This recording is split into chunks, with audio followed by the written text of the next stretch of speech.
Yeah, if you just tell me when we're live, Steve, we'll be good. Oh, I can't put this one.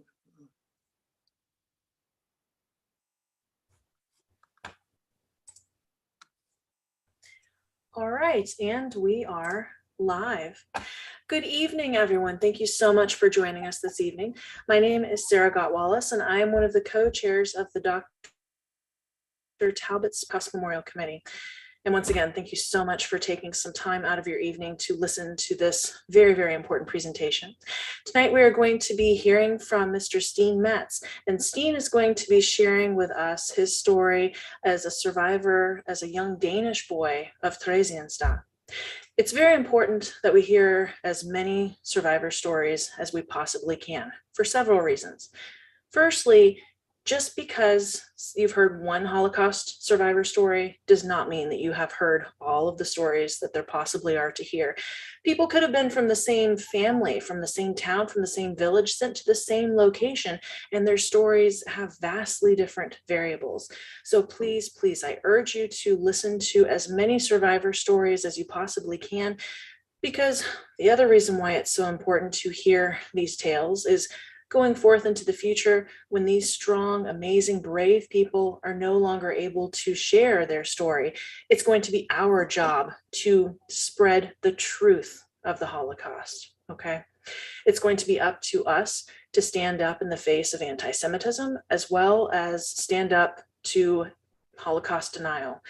Both are on the upswing, both are on the rise here in our own country, here locally, and of course, globally as well. But it's going to be up to us to be the carriers of the beacon of truth and hope and light and stand up and say, no, you are wrong. The Holocaust did happen. I met someone, I heard their story, and I will bear witness. These amazing people come to us and they tell us some of the most private, traumatizing, tough moments of their life. And all that they ask in exchange of us is that we continue to share the story and to keep the truth alive. And all things considered, I think that's a pretty small request, don't you? So please be sure to post any comments or questions that you have for Steen right into the chat box there in YouTube Live. We'll be sure to relay those to him after his presentation. And now, without further ado, I present to you Mr. Steen Metz. Take it away, Steen. Thank you so much, Sarah. And I couldn't agree more with you as far as your introductory comments are concerned. I'm really pleased to be part of the Holocaust Week. And I want to start off slightly different. About 3 years ago, I made a presentation to 8th graders. And one of the students asked me after the presentation, do I feel lucky? I'm sorry, do I feel lucky or guilty being alive today? I thought that was a very profound question from an 8th grader, and I would answer it the same way today as I did 3 years ago. I feel very, very fortunate to be here today. I was in a camp. We had about 15,000 children in the camp. Less than 1,200, less than 10% survived. And in many ways, I feel that I represent the 6 million Jewish people and millions of others that perished during the Holocaust. When I talk to any audience, I ask each one present to speak to at least 4 people, family and friends. Tell them you know that the Holocaust took place because you had an opportunity to listen to an eyewitness. As Sarah mentioned, this is more important than ever. And there's so much hate out in the world today. And we just have to tell everybody that the Holocaust event took place. How can anybody deny that the Holocaust took place? It's an as an increase in anti-Semitism, vandalism of Jewish property. I feel the best tool to overcome it is education, education, and education. And that's why I'm so pleased I was invited to participate in this evening. For many of you, you will be the last generation that will ever have an opportunity, that will never have an opportunity in the future to listen to a survivor. We're going to be around maybe for 5 or 10 more years, and then we rely on you to carry on the message. On the first slide, I'm showing the cover of a book. I wrote the book about 10 years ago, a Danish boy in Theresienstadt. Theresienstadt is a German version of the camp that was situated in Theresienstadt, or in the Czechish language, it would be Terezin. The camp was then Czechoslovakia. Today it's the Czech Republic. Reflections of a Holocaust survivor. There was only one reason why I wrote the book. I wanted to make absolutely sure that future generations like yourselves will never forget that it took place. On the next slide, I have a map of Denmark, and I want to go back what seems a long, long time to most of you, April the 9th, 1940. I was almost 5 years old. That date was a fatal date in Denmark's history. Hitler, that evil man, after having signed a non-aggression pact with Denmark and 20 other countries in Europe, he invaded Denmark and the other 20 countries. You found out early on, you just couldn't rely on him. He invaded Denmark by land, by sea, and by air, and I can still see the low-flying airplanes flying what seems to be very close to the roofs of many, many buildings. Denmark was not prepared to battle the war machine from Germany for one simple reason. It was totally unexpected. We thought we would be neutral like we were in the First World War, especially after having signed the agreement.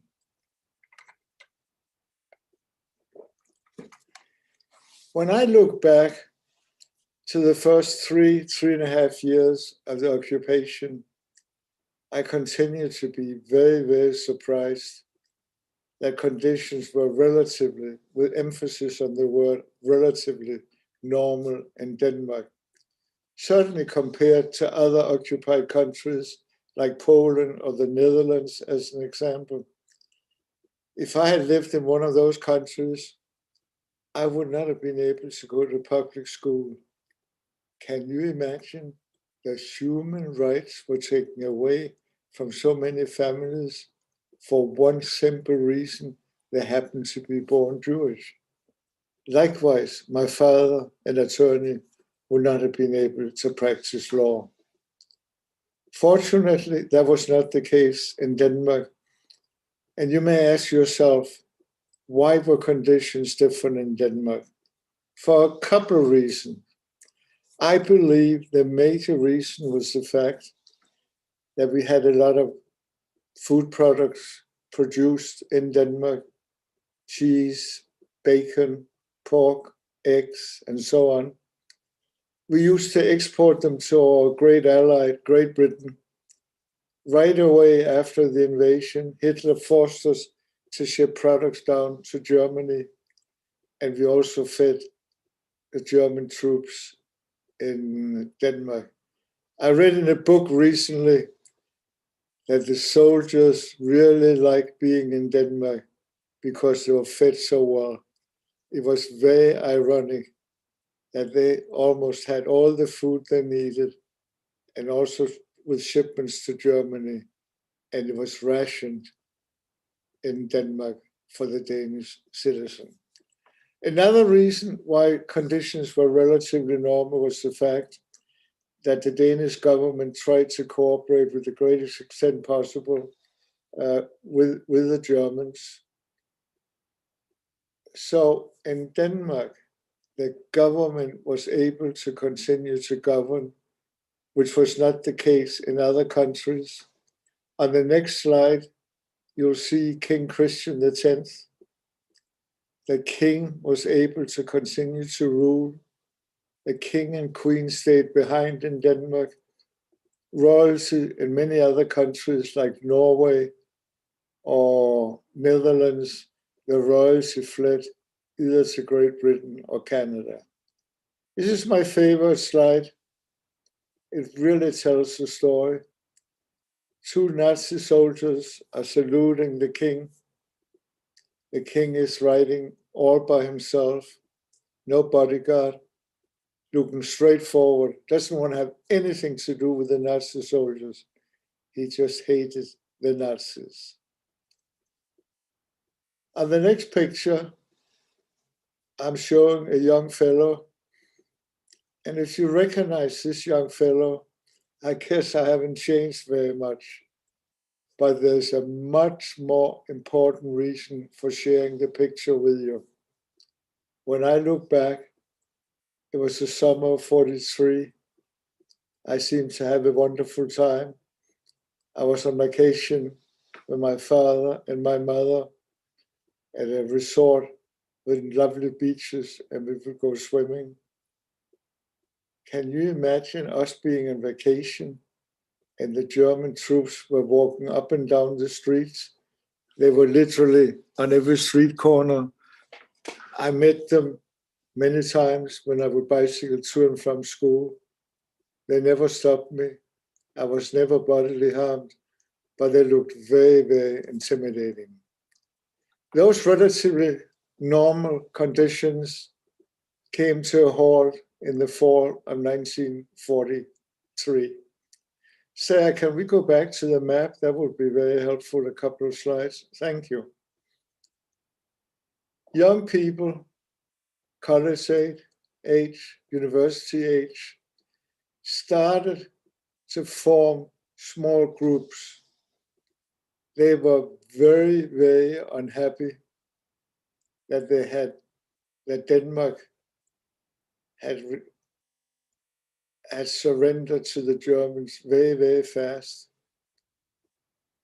Consequently, they formed groups in just about any town you see on the map. One of the more famous ones was in my hometown in the middle of the country with the red frame around it, Odense. It was the Churchill group. I read a book about them. Two of the participants in the group were actually brothers in high school age, and they both ended up in prison. These young people, as far as I'm concerned, became upstanders. They stood up for what they thought were right. They wanted to fight for their country. The groups that they established were completely independent, had nothing to do with the Danish armed forces or the Danish government whatsoever. They got a lot of help from our neighbor, the neutral Sweden, got weapons. They got weapons from Great Britain. They would be parachuting them down at night, and the young people would go out and pick them up while it was dark. Their main mission was to prevent products made in Denmark, food or other products, from being shipped down to Germany. They bombed a number of factories, rail cars, the factories. They even managed to shoot some of the Germans. I was not aware of this happening in Denmark. I guess I was too young, but I read about it and I talked to people about it, and they were absolutely amazing in their effort. But was a very dangerous mission. Many of them lost their lives, but they were so successful that the German commandant went to the Danish prime minister, gave him an ultimatum. The saboteurs have to stop. They have to be sentenced to death.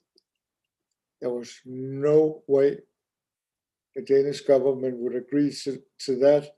As a result, they resigned and a Danish administration took over.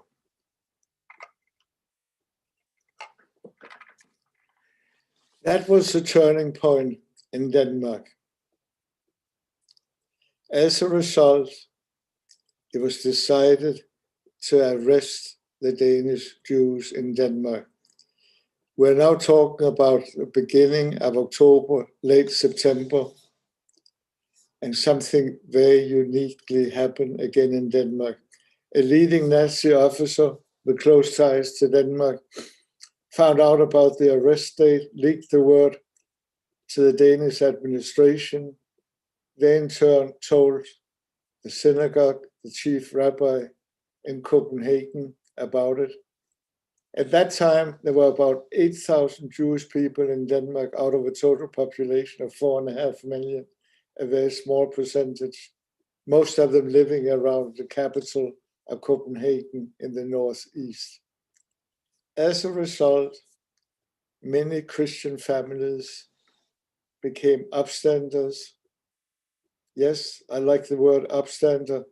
There were too many bystanders standing by, looking the other way, not doing anything. All over Europe, that was the case. So these families would be hiding the Danish Jews in their homes. They would be hiding in churches. They would be hiding in hospitals. And as a result, 95% of the Danish population, or about 7,500, managed to escape to Sweden. They were shipped over, ferried over. When you look at the map, you can see this strait is about 2 miles at the narrowest point between Denmark and Sweden. And I believe there were about 600 fishing boats that took them over to Sweden. I like to remind, when I talk to students, 8th graders and so on, that communications were so different in those days. We didn't even have television. We certainly didn't have smartphones. We relied on newspaper, radio, and telephones, and the Germans cut off the telephone lines. We lived, as I mentioned earlier, in the middle of the country, and to my knowledge, we had not been warned. As a result, we were among the 5% of the Danish population that were arrested. It happened October the 2nd, 1943, early in the morning. 2 Gestapo officers pounded on our door. We lived in an apartment on the 3rd floor. My father answered the door. We got about 30 or 40 minutes to get ready. I believe my parents were in shock. After nothing happening for 3.5 years, they didn't expect it to happen now. If we can move forward with a few slides, please. So we were transported into the middle of the town in the truck you can see in this picture. I believe this is the only picture taken of the arrest of the Jewish people. There were about 60 people assembled in a schoolyard. And later on, we were transferred to the western part of Denmark. And we were literally shoveled into a cattle car, as you can see on the next picture. Some of you may have seen a similar cattle car at the Naples Holocaust Museum. The cattle car we were in, it was very similar to the one you see here. It was probably one of the worst times in my life until then. We spent 80 hours in complete darkness, no lights, no windows, no chairs, no blankets, no food, nothing to drink, and I can go on and on. The uncertainty was the worst part. What was going to happen to us? How long would we be in the cattle car? Would we survive? I understand the person in a different cattle car than ours committed suicide rather than ending up in a concentration camp. Fortunately, not many of us, but some of us had some bread and rolls, snacks, and we were able to share that with other people in the cattle car. I can still see the frightened faces of the adults in the cattle car. You can imagine what my face was like being 8 years old, and I didn't quite understand what was going on. The atmosphere was tense. The smell was getting worse and worse. We did not have bathroom facilities. We used buckets in the corner. We had one break, got some fresh air, got some water to drink, back in the cattle car. And on the next slide, you'll see that we arrived in Tersen, 550 miles, or well over 80 hours at that time, from my hometown. Tersen, a concentration camp in what was then Czechoslovakia, today the Czech Republic. It was located about 40 miles north of Prague. On the next slide, I'm showing the train station on the left, and then the right, Jewish people walking from the station into camp. At that time, we did not have a train station in Theresienstadt. As soon as we arrived, we were ordered to empty our pockets. They took money. They loved cash. They took jewelry, whatever valuable they could find on us, including our suitcases. Would you believe that my father told me later on that he was encouraged to bring money? The Nazis said we would be able to spend the money. Afterwards, we were separated, women, men, children living in dormitories. As far as the Nazis were concerned, you were a child if you were 15 years or younger, and seniors, 65 or over. On the next slide, I'm showing a loft. And when I look back, I'm still amazed that somehow my mother was able to convince the authorities that I could stay with her. It was, I want to emphasize, this was very unusual, but I have met other survivors who stayed with their mother. I was 8 years old at the time. This is a good description of where we spent 18 very, very long months. My father would have been staying at a similar loft in barracks for men. We slept on bunk beds. It was very hot in the summer. It was cold in the winter. In the summer, I would be scratching myself at night and asking my mother, what's going on? I'd never heard of lice. I'd never heard of fleas. And there were plenty of them, especially when it was hot and it was dirty. And there were so many people assembled in a very small place. I think about 60 or 70 people on the loft, similar to what you're seeing here. Anybody 16 years or older had to perform slave labor. That included my father. And the more I think about it, he was very, very unfortunate. Being used to, as an attorney, office work, litigation in the courthouse, and suddenly being ordered to work outside, road work, digging ditches. Beginning of the winter, the earth was starting to be hard. He was physically abused on a number of occasions.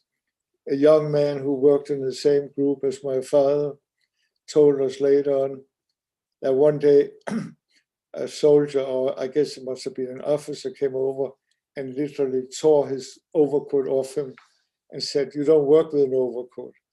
Very easy to say when they didn't deliver any uniforms to the workers. Worse than that, the same young man told us that my father was kicked, he was being whipped by the Nazis when he didn't produce what they expected him to. My mother told me that my father lost 50% of his body weight. He ended up in infirmary. They had very, very competent doctors and nurses, inmates from many different countries, but they didn't have the medical supplies. They didn't have the equipment to save my father. And after spending 2 to 3 months in the infirmary, my father passed away at the young age of 40. He was married to my mother for less than 10 years. And of course, the Germans did not want to list the reason for my father's death as starvation, hunger. They didn't want the world to know that. So would you believe they listed the reason in the death certificate as pneumonia?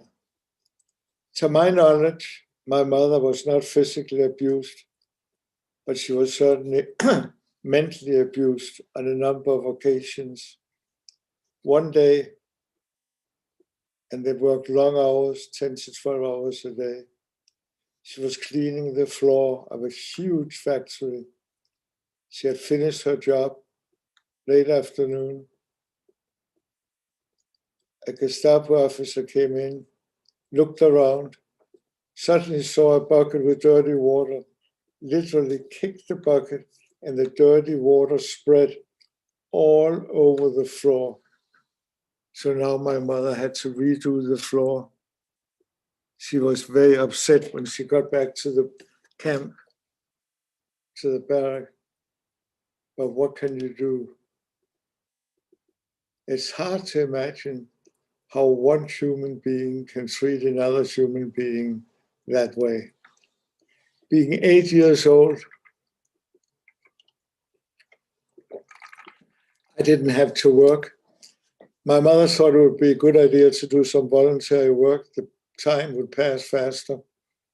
Not much you can do at that age, but I became a gopher, a messenger, and I would take messages and documents from one German office to the other. I tried not to spend too much time in the offices because I was a little intimidated by the guns that all the soldiers had. Plus, I never liked their uniforms. I always referred to them as the ugly green uniforms. They never touched me. They never talked to me. I didn't speak any German or understood it, and they didn't understand any Danish.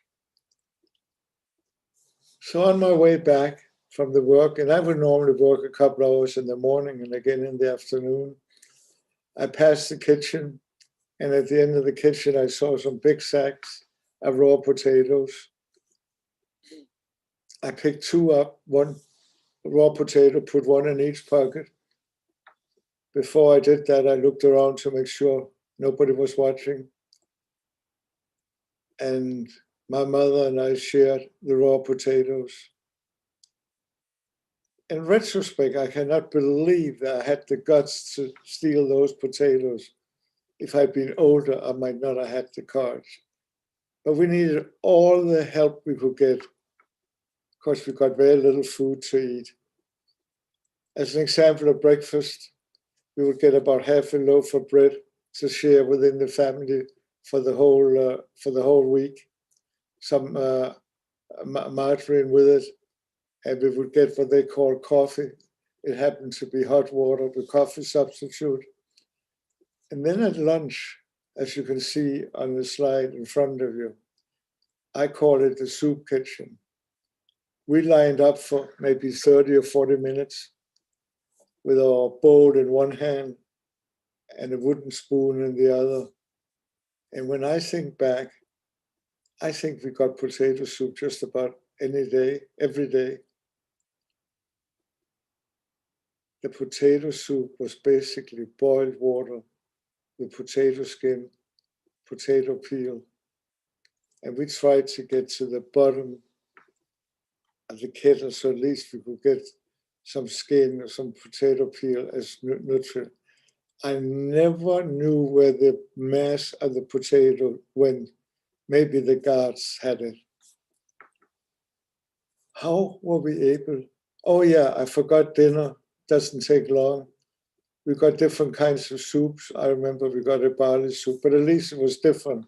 It wasn't like lunch where we got potato soup every day.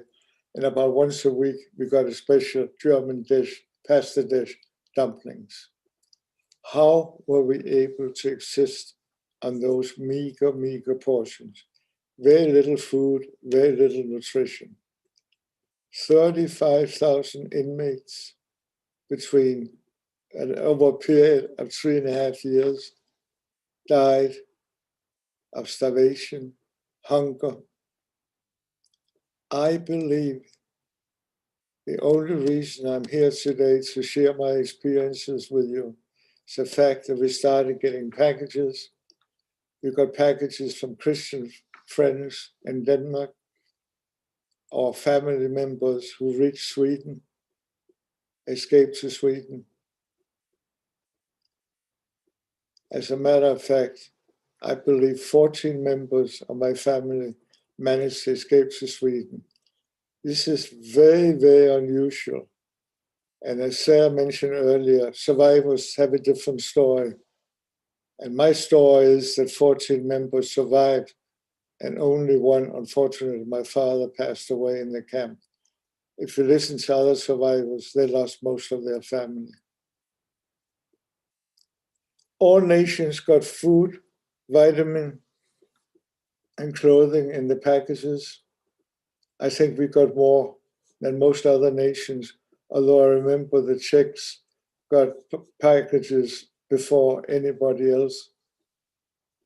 And it helped a great deal. Can you imagine if my father had lived a couple of months later and he would have been saved by the packages, I'm sure. So one day my mother opens a package. It was very heavy. She does not understand why it's so heavy. No food, no clothing, no vitamins. At the bottom of the package, she finds 2 bricks. That's why the package was so heavy. Those cruel guards had taken the good stuff and replaced it with 2 bricks. I will never understand how anybody can get satisfaction out of treating another human being that way. Maybe the Nazis didn't consider the Jewish people for being human beings. I want to give you another example of time in the camp. By this time, I was 9 years old. I was a growing boy. I had outgrown my shoes. How was my mother going to get shoes for her son? No stores.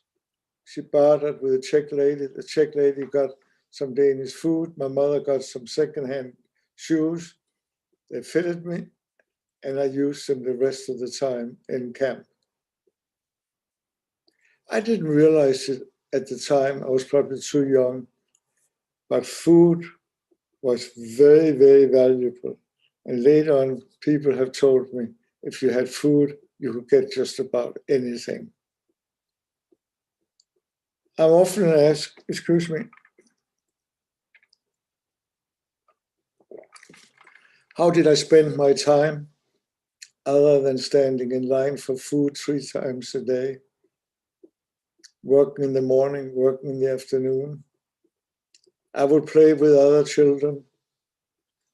I especially remember playing soccer with some Czech children. We didn't have a real soccer ball. The mothers had some old rags tied together and we would kick it around on a gravel field.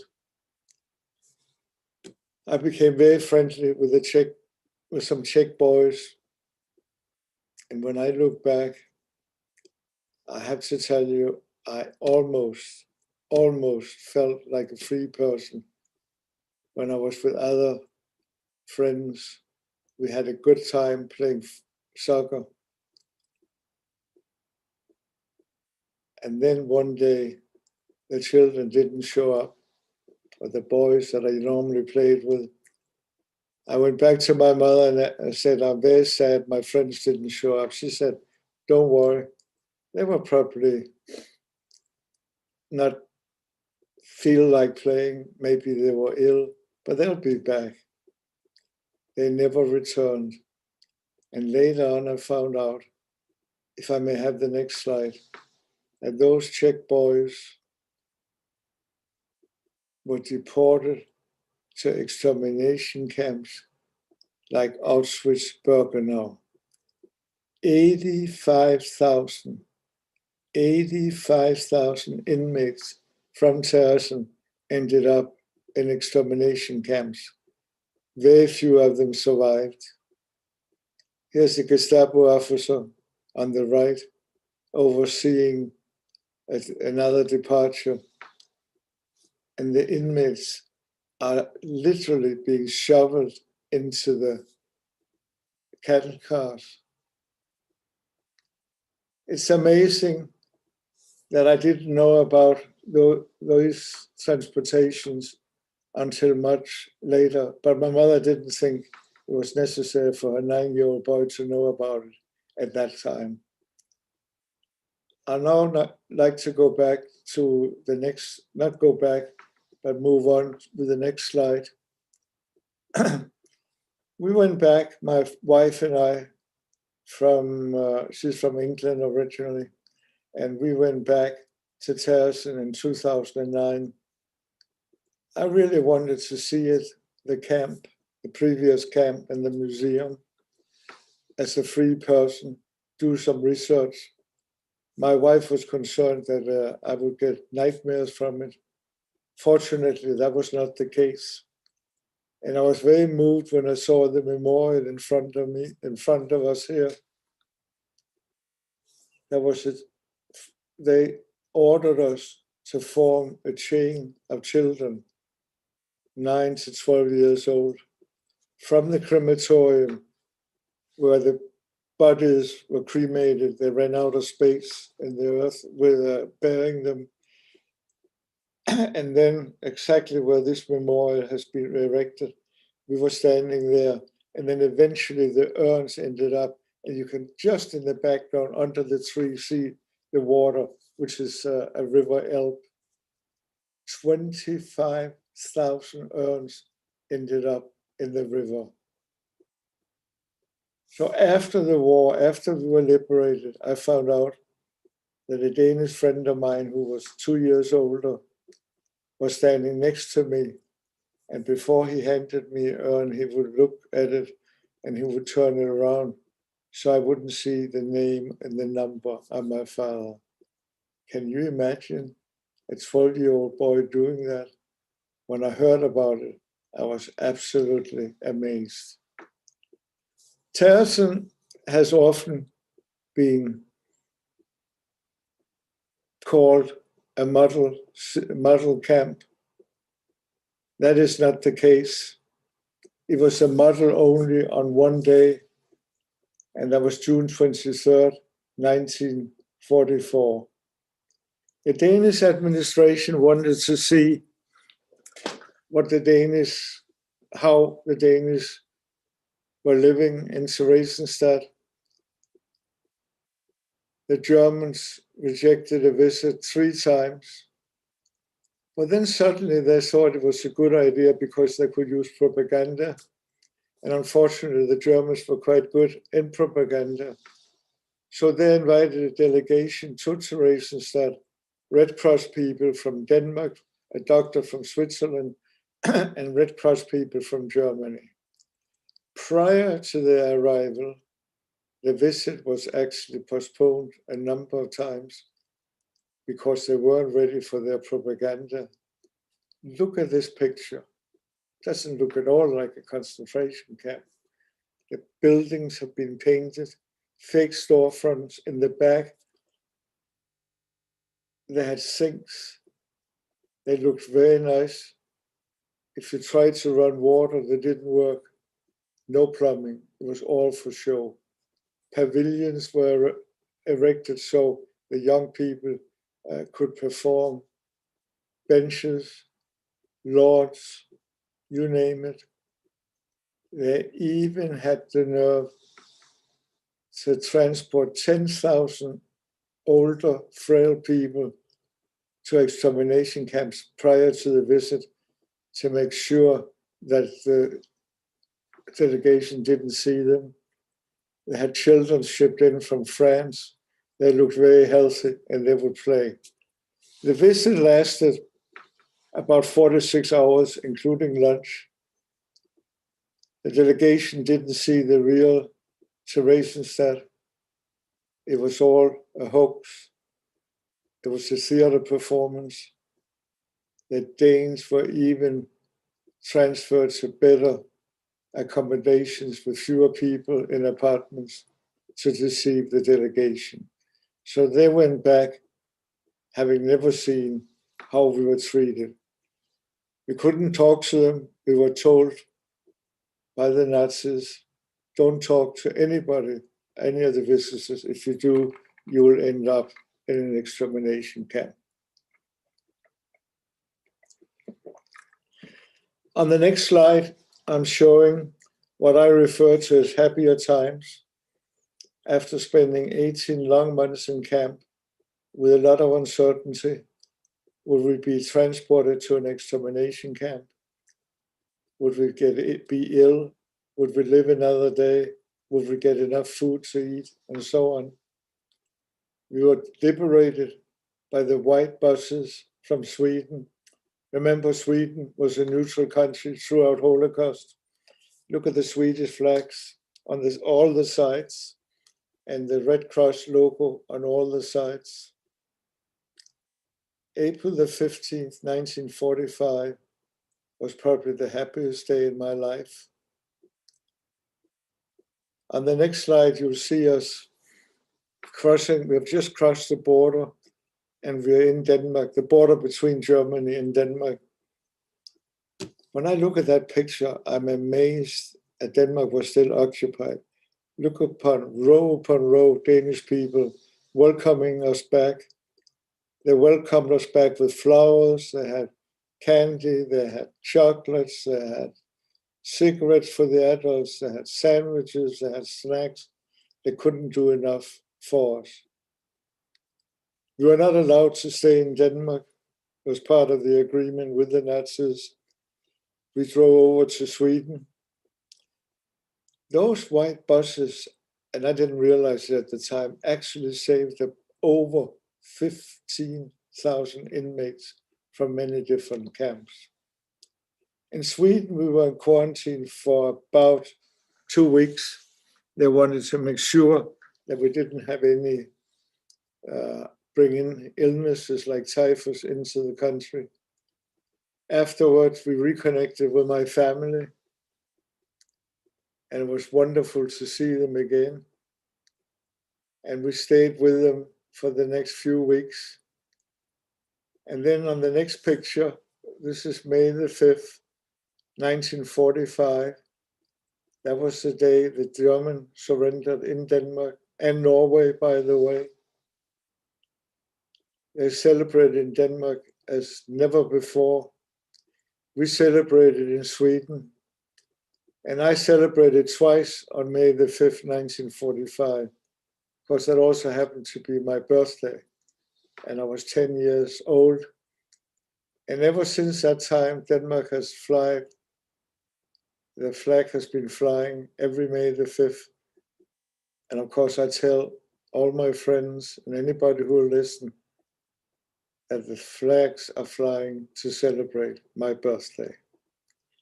My mother and I returned to Denmark a few weeks later, and that was probably the first time we really felt free back in our home country.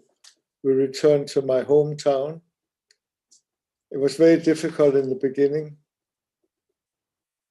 The loss of my father, we used to be a nice little family of 3. Now it's just my mother and I.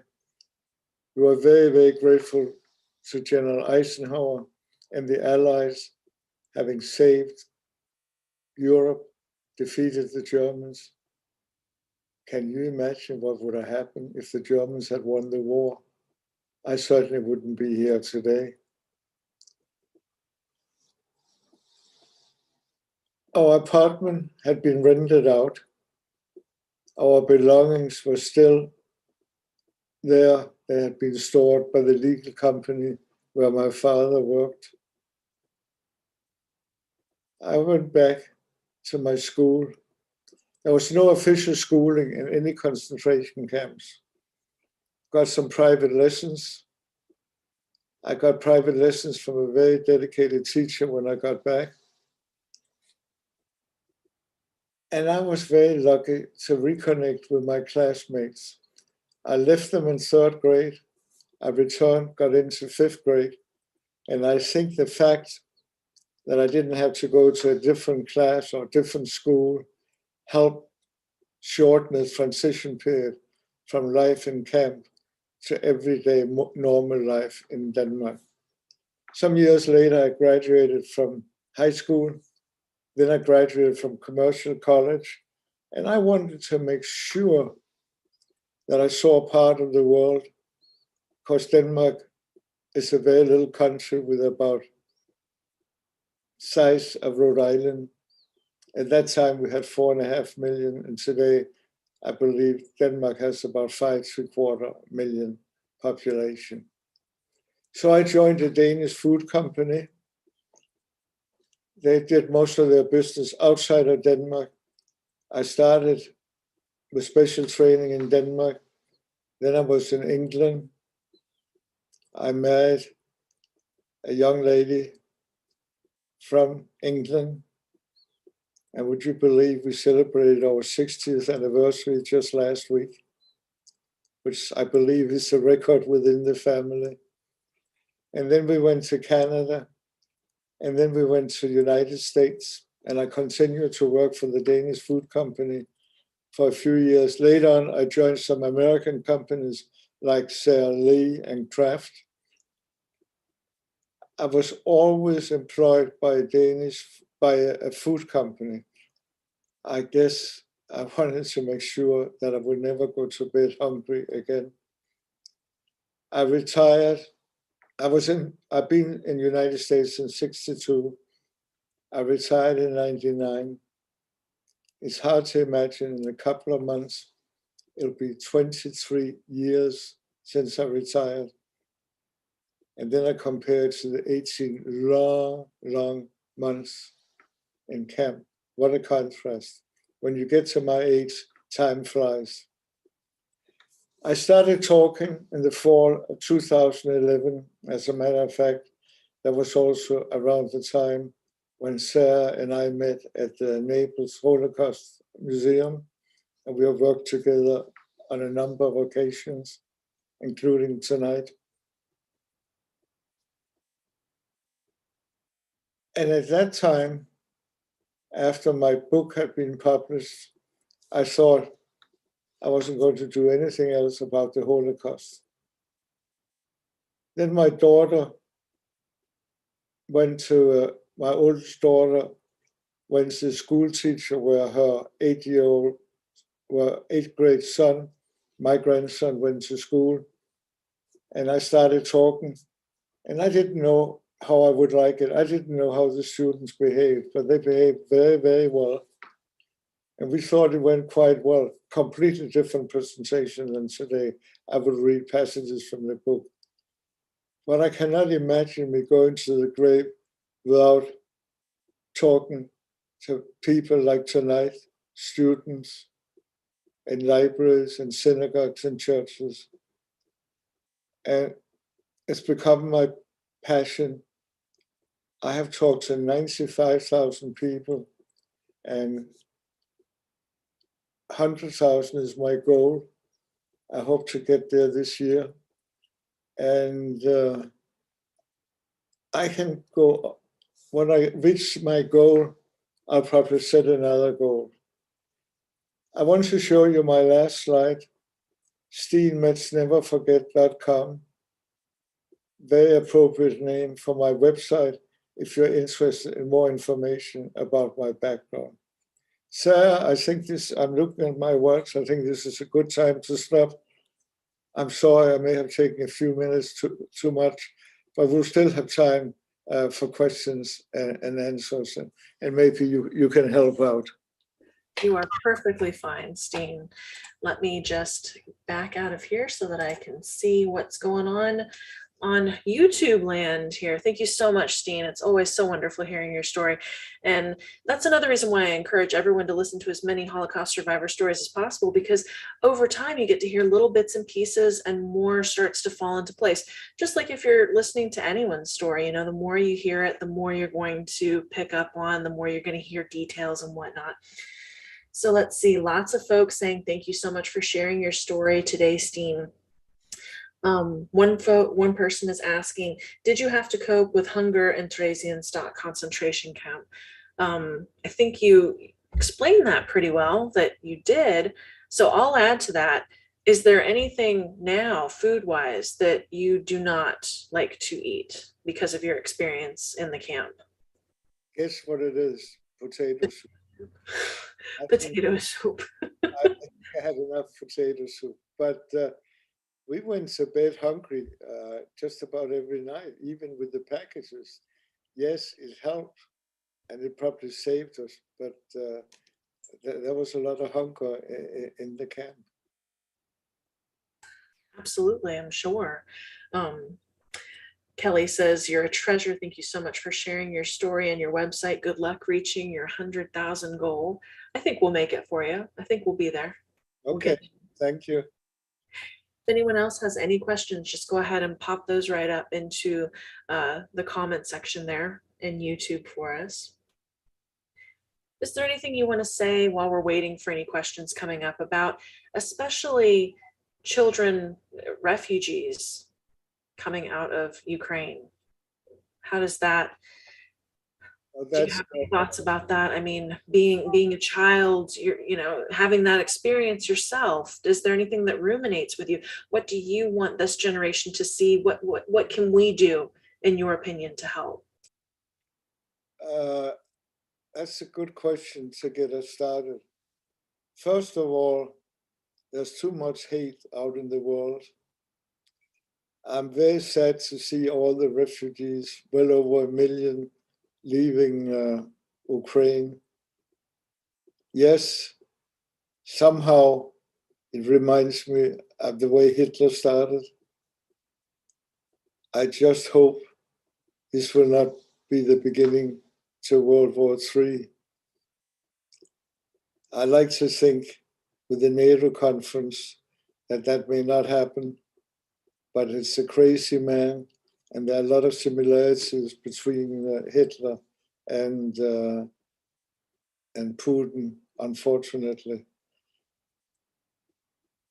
I believe that one of the things we learned, and which I often talk to students about, is don't give up hope. And I hope these refugees don't give up hope. We didn't give up hope. My mother was often asked, did you give up hope? And she said, no, I couldn't afford to do it with a 9-year-old boy. She was very tenacious. I like to think that I inherited part of that. And it was very easy to give up hope. A lot of the people that gave up hope didn't make it. Likewise, we need to talk to each other. We need to communicate with each other. we have to be kind to each other. We have to respect each other. It doesn't mean we have to love each other, but at least respect each other. All the things, the opposite of what the Putins of the world and what the Hitler of the world did. So that would kind of be my way of answering a very, very good question to get us started. Thank you. It's a very powerful answer. Thank you. Ashworth says, thank you very much for sharing your presentation. So if you folks have any questions, I know it's, a story that you ruminate over and you think about questions later on. If you do think of any questions later that you would like me to convey to Steen and get back with you for an answer, by all means, feel free to email me. It's sarah.gottwallace, and you can see my name here in the chat. It's popped up a few times. So sarah.gottwallace@fsw.edu. Anything you think of, and I'll be happy to pass those questions along to Steen and get an answer to you. Steen, they can purchase your book on your website as well, correct? That is correct. Thank you for being my agent. I appreciate it. Always. Got to get that book out there. We have to keep the truth circulating. That's one of your legacies, that and all of the beautiful children that are your descendants.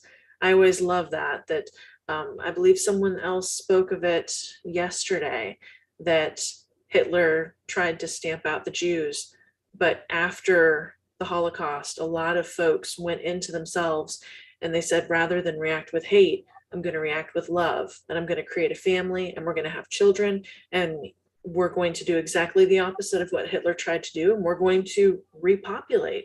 We're going to have children, and we're going to raise up a beautiful Jewish family just to spite him. I love that. Very good.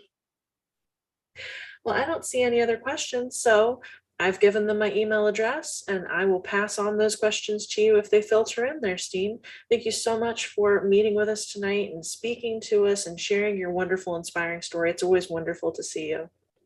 Thank you for arranging the program, for having me. And I hope the audience won't forget to talk to at least 4 people. Tell them that the Holocaust took place. Thank you so much. Thank you. Everyone have a wonderful evening. Thank you so much for joining us. Tomorrow, we're going to have a whole new panel, a whole new setup. We're going to be hearing from children of survivors. We're going to be hearing, there's a talk on the Holodomor, which was the Ukrainian genocide in 1932 to 1933. So giving kind of a little bit of background, perhaps, of what's going on in Ukraine right now. And then we're going to finish off the evening with another wonderful talk by Dr. Paul Bartrop, all the way from Australia. So please tune in tomorrow. We can't wait to see you then. And until the meantime, have a great evening, everyone.